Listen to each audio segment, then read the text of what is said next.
한 번 더 기도하겠습니다.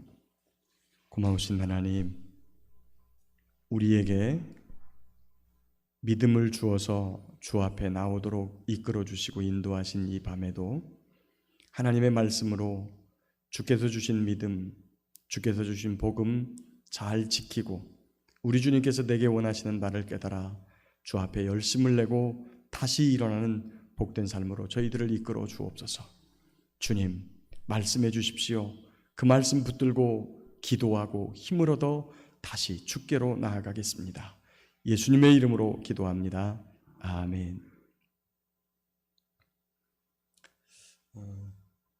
디모데 후서는 사도 바울이 1차 투옥 때 로마에서 가택연금되어 있었죠. 그러다 이제 거기서 순교를 당해야 되나 아니면 다시 교회를 나가야 되나 고민하게 되는 이유가 교회들이 너무 쉽게 흔들리고 있다는 거예요. 너무 쉽게. 근데 교회가 흔들린다는 건 결국에 누가 흔들린다는 거예요? 성도들이 믿음에서 너무 쉽게 흔들린다. 그 상황을 보고 있다가 내가 다시 교회로 돌아가야 되겠구나 라고 결단을 내리고 이 황제의 재판 자리에서 황제의 권위에 대한 이야기를 하지 않았을 거예요. 아마 그 얘기를 했더라면 순교를 당했을 거니까. 그런데 거기서 나와가지고 이제 풀려납니다. 유대인이 자기를 고발하는 율법의 문제에 대해서만 변론을 하니까 재판받을 이유가 별로 없는 거예요. 그래서 풀려나가지고 이제 제자들과 함께 다시 세워놓은 교회를 향해서 이렇게 한 바퀴를 도는데, 평상시에는 안디옥에서 출발해가지고 거기 아시아 지역, 지금의 터키 지역을 거쳐서 유럽, 마케도니아, 그 다음에 우리가 지금 그리스라고 하는 그 지역, 그 다음에 고린도 지역으로 이렇게 시계 반대 방향으로 이렇게 돌고, 그 다음에 배를 타고 또 이렇게 돌아가시고 이런 식으로 진행을 했었는데, 이번에는 밑에서부터 갑니다. 로마에서 풀려나가지고 아마 배로 여행을 했던 것 같아요. 그레데에 가다가 그레데에다가 디도와 그리고 율법사 세나와 아볼로를 이제 두고 가고, 그리고 아시아로 올라가가지고 거기 에베소 교회에다가 디모데를 남겨두고 이제 사도 바울이 로마 감옥에 있을 때 편지를 쓸 때 그 빌립보 성도들에게 내가 너희들 가보겠다, 그다음에 골로새 성도들에게도 내가 너희들 가보겠다, 빌레몬에게도 내가 너희 집에 갈 테니까 숙소를 마련해 다오, 이런 편지를 썼었잖아요. 그러니까 사도 바울이 이제 그때 편지 쓴 것을 따라서 성도들을 찾아보는 거예요. 그렇게 쭉 가다가 아마 마케도니아 지역에서 디모데 전서를 하나를 써요. 그래서 에베소에다 남겨놓은 디모데에게 부탁하는 말들을 쓴 것이 디모데 전서고, 또 하나 그 근처 어디에서 거기 어디에서 썼는지 아니면은 조금 더 내려와서 뭐 이렇게 고린도 지역에서 썼는지는 모르겠지만 디도에게 편지 한 통을 더 써요. 그리고 이제 디도에게 그 편지를 제자들에게 편에 보내고 이렇게 누구를 좀 보내달라고 이렇게 합니다. 그런데 이제 그리고 나서 그 고린도와 그리스 지역, 지금의 그리스 지역인데 그 헬라 지역에서 복음을 전하다가 네로 황제가 이 사도 바울을 잡으라고 하는 명령을 로마에서 내리게 됩니다. 그래서 그 헬라 지역에서 붙잡혀 가가지고 다시 로마로 압송이 됐는데, 로마에 가보니까 1차 투옥이 됐을 때는 뭐 성도들도 마중을 나오고, 그 다음에 그냥 가택연금식으로 그냥 어디만 가지 말고 여기에서 사람들 만나고 있어서 재판 오라 그러면 오고 뭐 이렇게 했었는데, 두 번째 압송된 감옥은 마메틴 감옥으로 갇히게 된 거예요. 마메틴 감옥 입구에 이렇게 써 있다 그래요. 여기에 들어온 자 희망을 버려라. 그러니까 거기에 들어간다고 하는 것은 바로 사형을 당할 사람들을 그리 집어넣는 거거든요.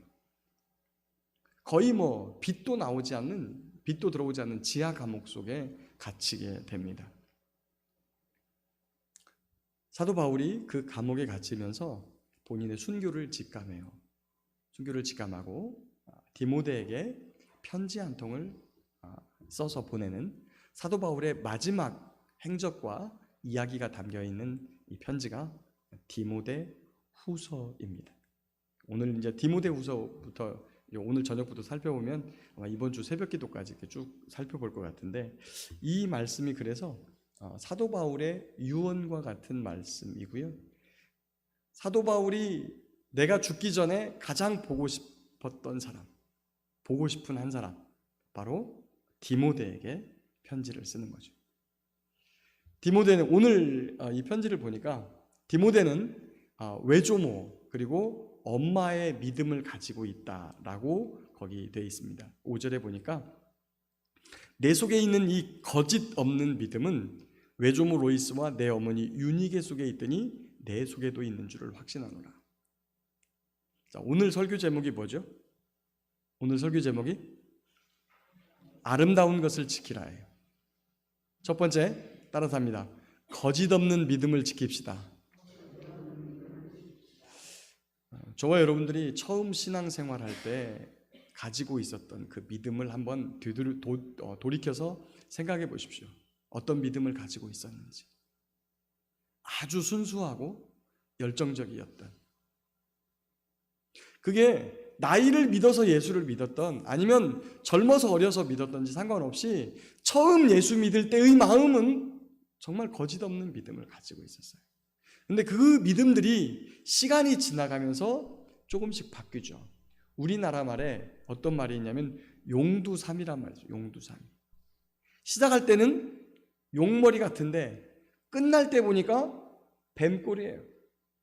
여러분, 우리가 어떤 모습을 기억합니까? 그 사람의 첫 모습을 기억합니까? 마지막 모습을 기억합니까? 그 사람하고 헤어지고 나면요, 마지막 모습을 기억하게 돼 있어요.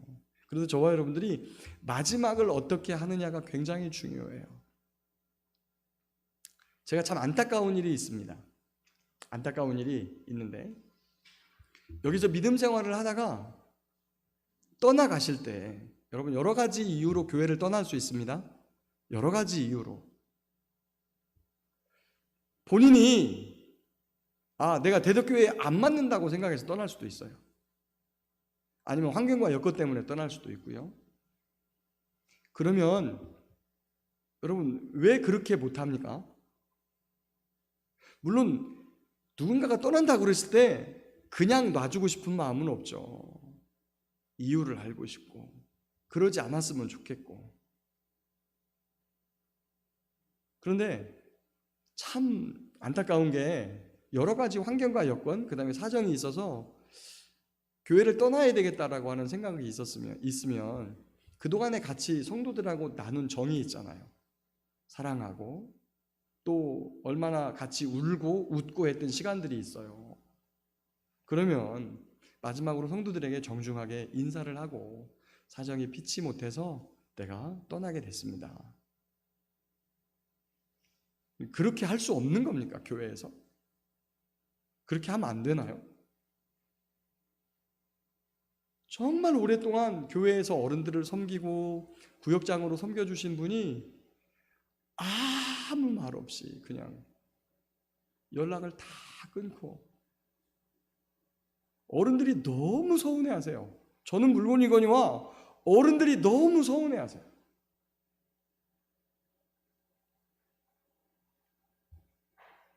여러분, 우리가 처음 시작할 때의 모습, 그것도 중요하지만 선입견에 대한 모습도 중요하지만 마지막을 어떻게 하느냐가 굉장히 중요합니다.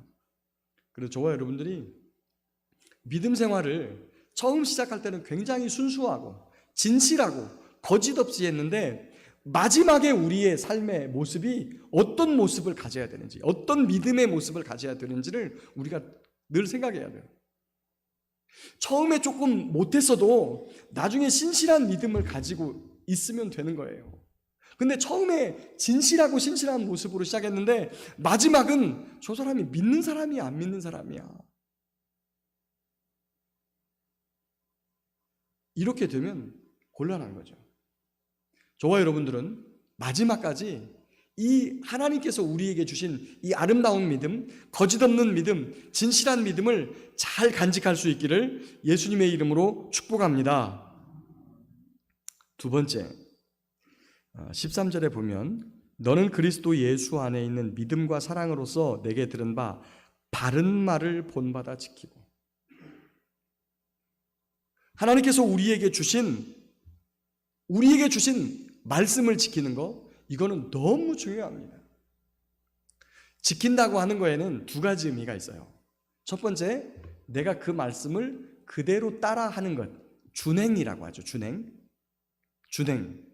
또 하나 지키는 건요, 외부의 공격으로부터 지키는 거예요.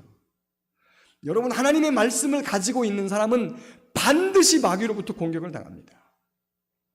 어떤 자매가 저에게 카톡을 해서 이렇게 물어봤어요. 목사님, 중보기도의 사명을 가지고 있는 사람은 자기의 기도가 아니라 남을 위해서 기도하는데 이 사람을 그것 때문에도 마귀로부터 혹시 공격을 당할 수 있나요? 당연하죠. 예수님이 아무 죄가 없고요, 당신을 위한 사역을 하러 이 땅에 오신 게 아니에요, 예수님은. 그런데 그 공생애를 딱 시작하자마자 마귀가 팍 치고 들어오는 거예요. 시험하고 유혹하고, 그리고 주변 사람들을 격동시켜서 예수님의 사역을 방해하게 만드는 거예요.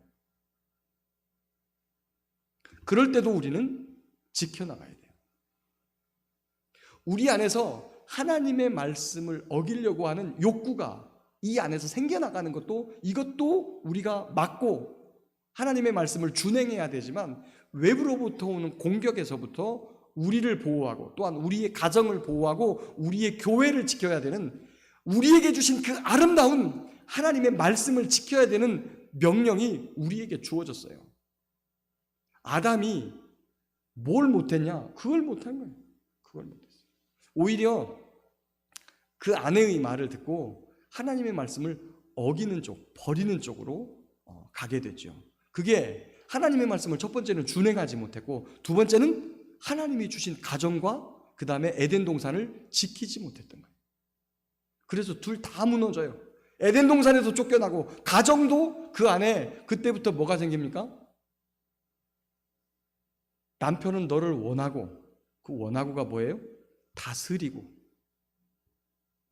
너도 남편을 원하고 서로를 다스리려고 하다가 싸움박질이 나게 되죠. 저와 여러분들은 하나님의 말씀을 있는 대로 준행하고, 두 번째, 그 말씀을 통해서 우리의 삶에 찾아오는 마귀의 유혹으로부터 우리의 삶도, 가정도, 교회도 지켜나갈 수 있기를 예수님의 이름으로 축복합니다. 세 번째, 14절에 보니까 우리 안에 거하시는 성령으로 말미암아 내게 부탁한 아름다운 것을 지키라. 이 아름다운 것은 무엇이냐? 요 14절에서 말하는 것은 사도 바울이 지금 아들 디모데에게 부탁한 것, 그것은 바로 복음을 증거하는 거예요. 그리고 그 복음을 증거하는 상황 속에서 오는 고난, 이 고난과 어려움이 있을지라도 이 아름다운 것들을 지켜라. 저 좀 바라봐 주세요. 성령님께서 여러분에게 주신 게 있으세요. 성령님이 여러분에게 주신 게 있으세요. 그게 어떤 거죠? 그게 어떤 겁니까? 분명히 있어요. 여러분에게 주신 달란트와 관계가 있고요. 그리고 그것들을 잘 지켜나가야 됩니다. 하나님께서 그 일을 통해서 여러분을 사명자로, 소명자로 세우신 바가 분명히 있어요. 나는 나 혼자 그냥 예수 믿고, 여러분, 우리 혼자 예수 믿으라고 하나님이 우리를 부르신 게 아니에요. 하나님께서 아브라함을 부르신 이유는 아브라함을 통하여 아브라함뿐만 아니라 그의 자녀들과 권속들 모두가 주의 말씀을 지키고 준행하여 주께로부터 구원 얻도록 하기 위하여 아브라함을 부르셨어요. 저와 여러분도 마찬가지죠. 사도행전에 주 예수를 믿으라, 그리하면 너와 내 집이 구원을 받으리라. 아멘. 어떻게 해야 내가 우리 가족을 구원할 수 있어요? 내가 예수님을 잘 믿으면 돼요. 주님께서 나를 통하여서 하시고자 하는 일에 대하여 온전히 순종하면 내가 하지 못하는 일 하나님이 하신다는 거예요. 가족 구원 굉장히 어렵죠. 가족에게 복음 전하는 것 자체가 굉장히 힘들고 어려워요. 그러나 분명히 꼭 아십시오. 복음을 전해야 합니다. 예수 믿어야 한다고 전해야 합니다. 예수 믿어야 한다고. 교회 다녀야 한다고가 아니고요. 우리 교회 와서 말씀 들어봐, 목사님 잘해, 이거 아니에요. 예수님 믿어야 한다고. 다른 사람이 여러분의 소망에 대해서 물으면 그 소망에 대해서 대답할 말들을 준비해야 돼요. 내가 왜 예수를 믿는지 그거를 여러분 마음속에 준비해 놓고 있어야 돼요. 그리고 믿지 않는 사람에게 그 말씀을 던져야 됩니다. 파장이 큽니다. 예수 믿으라고 이 말하는 게 이거 보통 일이 아니에요.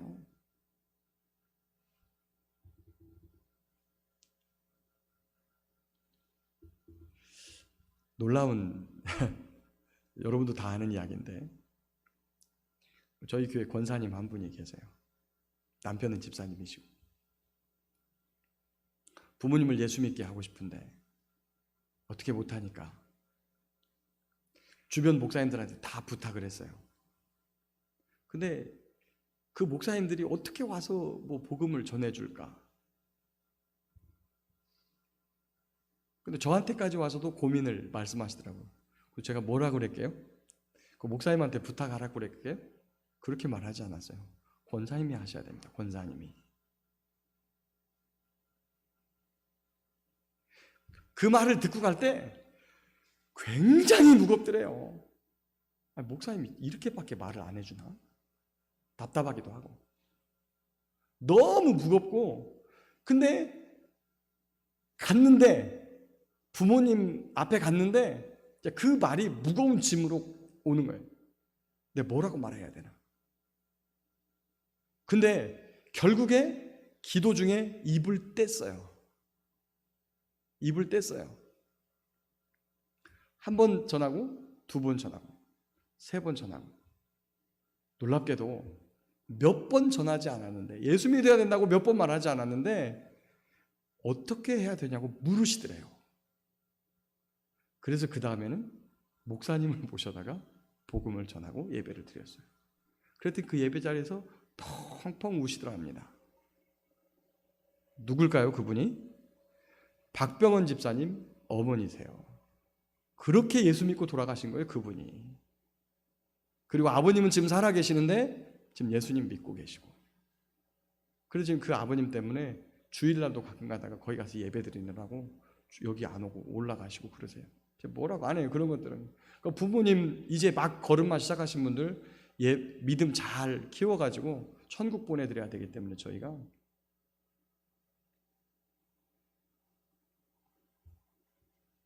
목사만 사명자가 아니고 그 복음 전파의 사명을 오늘 말씀드리는 이 디모데만 사명자가 아니라 저와 여러분 모두가 사명자예요. 저와 여러분의 가족에게 복음을 전하고 그 복음을 통하여 그들의 영혼을 구원할 책임이 저와 여러분들에게 있는 거예요. 처음에 얼마나 안타까웠어요. 예수 안 믿는 것에 대해서, 예수 안 믿으면 지옥 간다는 사실을 알고 나서부터 얼마나 안타까웠냐고요. 근데 시간이 지나가면서 이게 희미해지기 시작해요. 그리고 오히려 이런 이야기로 뭐 집안에 이런 뭐 어색한 분위기 만들기 싫어가지고 더 이상 이야기 안 해요. 예수 믿으라고 교회 다녀야 된다는 이야기도 안 한 지가 언제 됐는지 몰라요. 그냥 만나면 그냥 인사하고 평상시에 아무렇지도 않게 그냥 지나가고. 그러나 여러분 꼭 기억하십시오. 저와 여러분에게 하나님께서 복음을 주시고 그 복음을 통해서 구원 얻었다고 하는 사실을 깨닫고 그 다음에 그것을 믿고 감사하고 우리 구주 예수 그리스도를 구주로 영접한 아름답고 복된 삶을 살게 하신 것은 저와 여러분만 구원받으라고 한 게 아니라 예수 모르는 사람들에게 전하여서 그 놀라운 비밀과 사랑을 나타내라고 하신 것인 줄 믿습니다.